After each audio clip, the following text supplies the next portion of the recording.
ang full garden tour kung ano yung yan yung aming garden. Tara, doon tayo magsimula. Tingnan nyo ang hugis ng pulang repolyo na to. Ganda nito. Ayan. Parang maliliit sila na repolyo. Ayan o. But yan o ang lalaki. Napaka-iksi lang ng aming growing season. Ginawa ko lang yung flower bed na to. Tinamnan ko na lang ng mga sobra kong bulaklak. Lipat namin yung garden dito. And strawberries.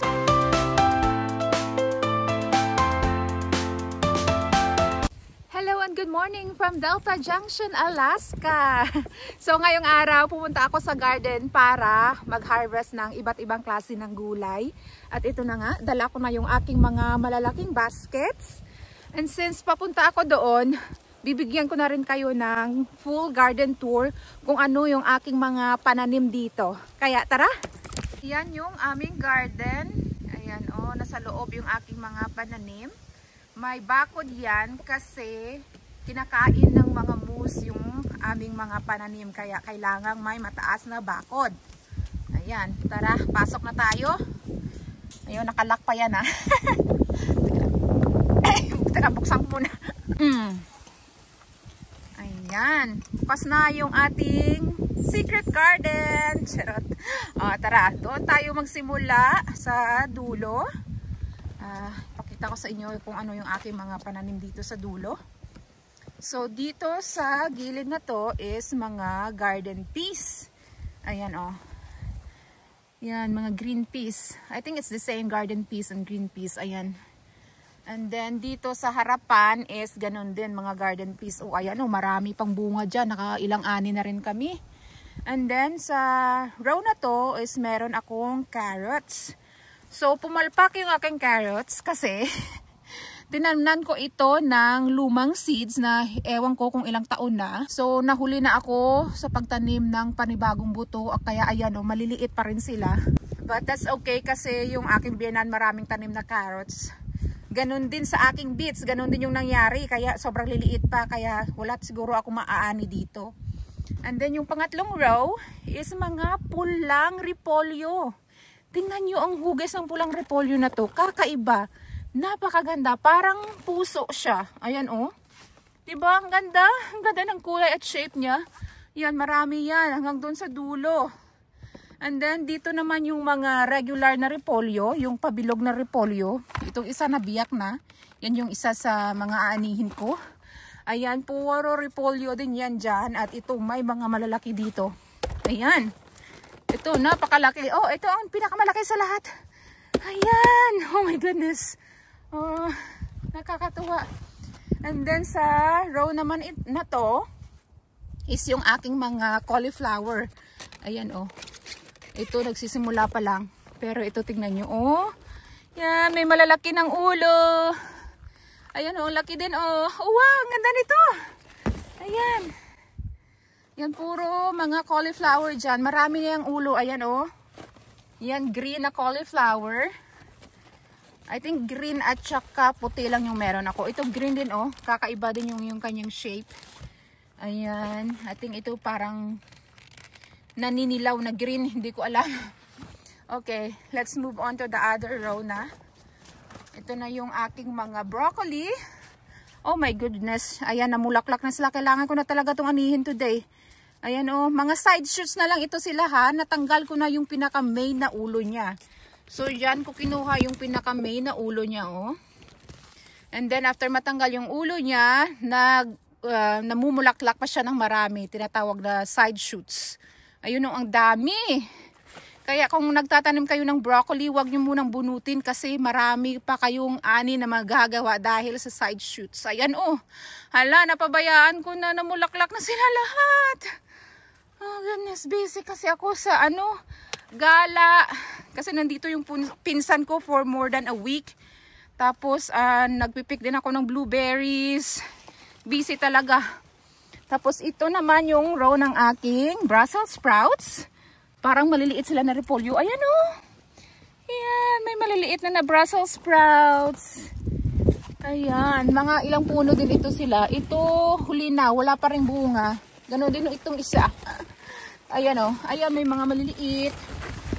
Dito, mayroon din ditong medyo malalaki na.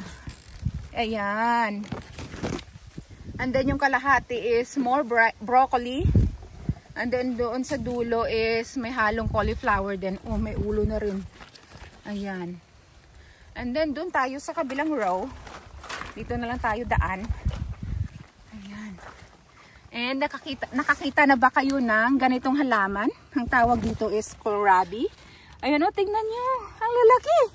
Ang laki ng kanyang laman or bunga. I don't know what you call it. But yan o, ang lalaki. Kakaiba yung kanyang itsura. Ito, ang laki din, oh. Ah, marami yan dyan.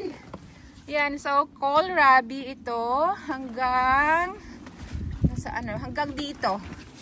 Ayan, oh, ang laki, oh. Wow. Tapos dito naman yung aking napa cabbage. Ayan, oh, tatanggalin ko na rin to. Anihin ko na rin to today. Kakaiba yung napa cabbage na to. Ilan yung ulo niya? 1, 2, tapos maliit pa dyan sa gilid yata. O dalawa lang. Tapos ito rin, oh, dalawa yung kanyang ulo. 1 and 2. And guess what? Ito yung isa sa naani ko na. So hindi ko binunot yung kanyang ugat. At ayan, tumubo ng mga maliliit na napa cabbage. Ito ang laki din, oh, nagdodoble na rin yung ulo niya. Ito rin yung naanihan ko na, oh. Hala, may kumakain sa dahon nila, oh. Ano kaya yan? Ayun, tumubo yung mga naanihan ko na. Tapos ito yung hinayaan kong mamulaklak. Hoping na makakuha ako ng ng mga buto. Pero parang wala namang buto. Baka hindi na pollinate. Ah, meron! Meron! Baka may makuha tayong buto ng napa cabbage. Tapos dito naman na row is artichoke. Nakakita na ba kayo ng halaman ng artichoke? Ayan, first time kong itong itanim kasi nasasarapan ako sa gulay na to. At ito yung itsura ng kanyang bulaklak or bunga. Ayan, oh. First time ko itong itanim kasi gusto ko talagang malaman kung kaya nilang mabuhay dito sa Alaska. And I think kaya naman. Pero yung timing yung dapat ko pang pag-aralan kung anong buwan ko siya dapat simulan. Kasi dapat nasa saktong timing yung pagtatanim nyo dito sa Alaska. Kasi nga, napaka-iksi lang ng aming growing season. Mga 3 months lang. Excuse me, hinihingal ako. And hindi naman ako expert sa pag-garden. Pero lahat ng tinatanim ko, nabubuhay naman sila. Hindi naman lahat successful, hindi lahat namumunga. And that's how I learn. Sumusubok ako ng iba't ibang klase ng halaman every year. Hinahaluan ko mga 2 or 3 na bagong halaman every year para malaman ko kung maganda yung tubo nila dito sa Alaska. So ayan yung itsura ng halaman na artichoke. Ayan, namumulaklak naman sila. Ayan, ang cute. Ayan, but I don't know kung maaani ko yung mga to. Ang liliit kasi. And then dito naman sa kabila is yung aking mga pulang celery. Ayan, oh. Nakakita na kayo ng pulang celery. Yan yung itsura niya. Ang tapang pala ng homegrown na celery kumpara sa nabibili natin sa store. Grabe yung lasa niya. Very intense. Excuse my hand, my gardening hands. And then dito sa dulo may napasobra akong pulang repolyo. Kaya dito ko na lang siya tinanim. Napakaganda talaga ng kulay niya. And then dito naman is mga bawang. Ayan. 1, 2, 2 rows ng bawang. Ayan, I think may mga laman na ito at I'm not sure kung pwede na silang aanihin. Pero ito sigurado pwede na to kasi malambot na yung kanyang puno. May mga laman na yan. Yan, hukayin natin itong isa para makita nyo. Ayan, may laman na yung bawang. Nakakatuwa. So last year nag-experiment lang ako kung mabubuhay. Last year or 2 years ago. Nag-experiment lang ako kung mabubuhay ba yung mga bawang dito sa Alaska. At ayan nga, napatunayan ko na kaya nilang mabuhay dito. Ayan oh, yung pangalawang row. And then dito naman is yung aking mga sibuyas. So yung row na to is galing sa store-bought na sibuyas na pangtanim talaga. Yung nabili ko is yung tanim na ganito talaga siya. At pangit yung aking nabili ko lang dito sa sa Delta. Kaya konti lang yung nabuhay dyan. Yan, kaya tingnan nyo, medyo may mga tawag yun, may mga gap, may mga spots na walang sibuyas dahil pangit yung ano, yung nabili ko na seedlings. And then dito naman is yung mga sibuyas na sinimulan ko talaga sa buto. So 1, 2, dalawang rows ng sibuyas na sinimulan ko talaga sa buto. I think sinimulan ko sila February sa loob ng bahay. Ayan oh, napabayaan ko na yung aking garden kaya tumubo na naman yung mga damo. Sa dami ng ginagawa ko dito sa buhay ko. Ayan oh, yung mga pula at saka puti yan na sibuyas. Dito sa pangalawang row is mga sibuyas din. Pero itong tanim dito sa dulo, I think mga green onions ito. Kasi wala silang laman. Naghalo siguro yung aking mga buto. Ayun o, parang wala namang laman. Ano lang siya, malalaki lang talaga yung kanyang puno. I think these are green onions, hindi sibuyas. Pero ito dito, sibuyas yan. May mga laman yan dyan, may mga malalaki na. Ayan, mga sibuyas. May mga malalaki na dito. Ayan, malaki oh. Yan. Ayan, napakalaki ng iba. Organic po pala itong aking garden ha. Yung ginamit ko this year is organic na chicken manure mixture, tsaka fish and bone meal fertilizer. So yung row na to, kalbo na yung itsura niya kasi naanay ko na dito yung ibang klase ng choy. Yung winter choy, tatsoy. Winter choy, tatsoy at saka ano ba yung tinanim ko dito? Radish na pula. Tapos ito may itinanim ako dito na hindi na siguro to lalaki kasi lumalamig na dito. Ayan, oh, may arugula din ako dito na itanim. Ayan. May natira pa akong isang radish. Ayan, oh, baluktot na radish na pula. At ito pa yung mga pangalawang pananim ko na winter choy tsaka tatsoy. Ito pwede na tong kainin. And then dito naman sa dulo ng bed na to is yung aking tanim na mga kale tsaka Swiss chard. Ito yung isang kale na maliit. At ito yung napakagandang mga Swiss chard. Ayan oh. Ang ganda ng kanyang kulay. Marami na akong naani dyan. May pula din siya at meron ding green lang.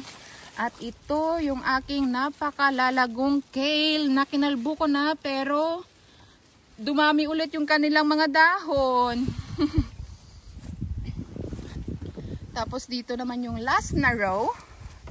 So yung last na row, tinamnan ko na lang ng mga sobra kong bulaklak na sinimulan ko din ang mga ito sa buto.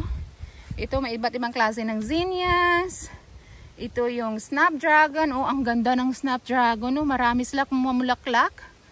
And then sa likod niya is iba't ibang klase ng sunflower. Tingnan nyo yung sunflower na to. Ang ganda oh. Yan, ang ganda. Yan oh, puro sunflower yan dyan sa likod. And then dito is kalabasa. Hindi na yata lalaki to. Nahuli na tong kalabasa na to. Late ko na itinanim. Nasaan yung bunga na maliit dyan? Ayun yung maliit na bunga. Tapos meron pa dun oh. Yan may kalabasa dyan. Hala, ito namatay na. Tinamaan na ng lamig. Ay, may bunga na kalabasa. Ayun oh. Hintayin nyo, maliit. And then dito may bunga na rin yata ito. Ayan oh, maliliit na kalabasa. Hindi na, wala nang time. Sorry guys. Oh, ayan oh, ang tatangkad din ng aking mga sunflower dito sa likod. Oh, ayan oh. Kita nyo, ang tatangkad. Ito parang naging buto na. Ito, ang lalaki na. Ang laki na sunflower. Oh, ayan oh. Ah. Tapos dito sa ilalim may kalabasa rin. Ito may malaking bunga na. Yellow squash. Ito marami pang bunga. Maliliit nga lang. And then dito sa harapan, dito ko itinanim yung mga bok choy. Pero naanay ko na sila at pinalitan ko lang sila ng mga sunflower. Hindi na yata ito mamulaklak. Select ko na sila transplant. Ayan. And then, let's see. Meron pa pala ako doong bed sa dulo na hindi ko naipakita. Tara. Ito yung mga tanim ko dito sa likod. Ayan. Tinamnan ko dito ng lettuce na romaine. Ayan oh. Romaine lettuce, tsaka red na lettuce. Ayan, namulaklak na. Tsaka dito, may mga buto ako dito na ano, pero tinakpan na ng mga damo. Kasi nga napabayaan na talaga. And then dito is mga green onions. Ayan, ang daming green onions. May mga isinaboy ako dito na buto last year at tumubo naman sila. Kaya, ayan, ang dami nilang green onions. Ang dami nila dyan. Gustong gusto ko kasi yung green onions. So, green onions hanggang dito. And then pagdating dito, ito yung mga cilantro na natakpan ng mga damo na. Yan, may mga naani na ako doon at na-dry ko na sila. Yan yung mga cilantro. At ito yung bulaklak ng cilantro sa mga hindi pa nakakita. Yan din yung kanyang buto. Tinatawag din na coriander seeds. Ayan, oh. Diba? And then dito naman is mga curly na parsley. Ayan, kailangan ko na rin anihin yan para ma-dry natin. Para meron akong dried herbs. O dito pala nakalimutan ko sa ng ng beets. May mga radish ito na hinayaan ko lang mamulaklak para mag-attract ng ng pollinators. Kaya ayan nag-turn into seeds na sila. And lastly, ito yung aking mga dill weed. Ito yung ginagamit panggawa ng pickles, pang flavor. Ayan isang uri ng herb. Ayan, ang ganda, ang bango nito. Nung hindi pa nagawa yung amin lawn, nagmano-mano kaming bungkal dyan sa gitna ng aming yard. Tapos nung ginawa na yung aming lawn, nilipat namin yung garden dito. And nung lumipat kami dito, hanggang doon lang muna sa gate yung haba ng garden. So from that gate hanggang dito. And then hindi pa kami nakontento. Sabi ko palaparan pa natin. At ayan, dinagdag na yung from that post hanggang doon. Para mas malaki yung aming garden at marami kaming maitanim na mga iba't ibang gulay. Ayan. And dyan. Yun lang yung aming bahay. Ganyan yan siya kalapit. Kaya very convenient. Nakalimutan ko pala yung mga tanim ko dito sa labas. So dito tayo mag-start sa left side. Ginawa ko lang yung flower bed na to this spring. Ayan tinamnan ko dito ng iba't ibang klase ng mga bulaklak. So nandito yung mga daisies. Ito yung I think Shasta daisy. Tapos delphinium na maliit pa. Ito iba't ibang klase ng poppies na naging buto na. Yan to yung kulay ng isa. Yung isa dyan ay kulay pink. Ayan, I think natapos na silang mamulaklak. Ayan Yan yung kulay pink na poppy. And then ito, dalawang klase ng forget-me-not. Hindi ko alam na ang liliit pala ng bulaklak ng forget-me-not. Tapos may ibang klase din ng poppy dyan. Ayan, ito damo na to.